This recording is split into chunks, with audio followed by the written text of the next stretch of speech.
Hello, and thank you for joining us for another episode of City Council Roundup. I'm your host, Josh Lee. And I'm Kathleen Pate. And as you can see, we're back in the studio. But still 6 feet apart, because we're recording separately and abiding by all the precautions set forth by the CDC to mitigate the COVID-19 spread. We want to caution our community members as places gradually reopen to continue to maintain standards of hygiene, social distancing, and wearing masks. That said, this episode of City Council Roundup will cover the public meeting conducted online from Monday, May 18th. Topics include a community development block grant budget amendment for social services in the city response to the COVID-19 pandemic, an advanced funding agreement for the Safe Routes to Schools project, and the purchase of SmartNet Software. First, the Community Development Block Grant, CDBG, for social services. The U.S. Department of Housing and Urban Development, HUD, recently released directives on how cities can allocate existing and future CDBG funds as part of the Coronavirus Aid, Relief, and Economic Security, or CARES Act, passed by Congress in early April. Usually, HUD rules have narrow measures in place for planning and use of these funds, but in light of COVID-19, an immediate option is available for the city to provide emergency funding, still eligible for CDBG expenses, to 3 of our Pearland local social service agencies. These agencies include Actions of Brazoria County, Counseling Connections for Changes, and the Pearland Neighborhood Center, with each receiving $20,000 for meal services, mental health and counseling, and rent and utility subsidies, respectively.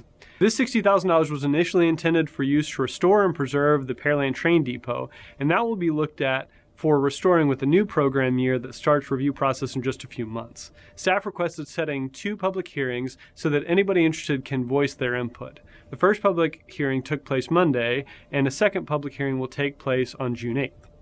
Second, an advanced funding agreement for the Safe Routes to Schools project. In 2005, Congress passed federal legislation establishing a National Safe Routes to School SRTS program to improve safety for students walking and bicycling to and from school, and to promote these methods of travel as an alternative to cars or buses. With outside engineering help, a list of schools based on benefits to the greatest number of students and the greatest improvements to safety were prioritized. Of all those citywide, Carlston Elementary, Cockrell Elementary, and Pearland Junior High South scored the highest. Pearland's SRTS program was then selected by the Houston-Galveston Area Council, HGAC, to receive 80% reimbursement of construction costs through Federal Transportation Alternatives Program funding under a local project advanced funding agreement. These construction costs include 4.5 miles of sidewalks near the 3 schools, as well as 2 pedestrian bridges across Hickory Slough and 1 pedestrian bridge on the east side of Veterans. All told, the city's $1.2 million participation for public sidewalks brings in $2.6 million in the federal monies to get this work done. Third, an interlocal cooperative pricing arrangement for SmartNet Software.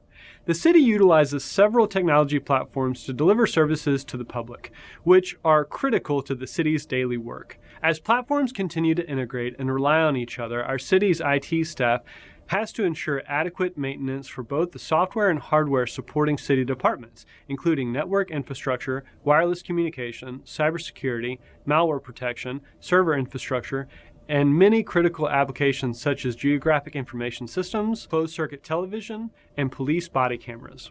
For several years, the city has utilized interlocal purchasing cooperatives with state-negotiated pricing for technology renewals to provide the city with the best possible rates for renewal services. These services include 24/7 maintenance support, yearly upgrades, and updates. Council approved the motion and awarded the contract SmartNet Software support and subscription with Red River Technology in the amount of just under $213,000. Finally, we want to give a special shout out to our EMS first responders and Public Works.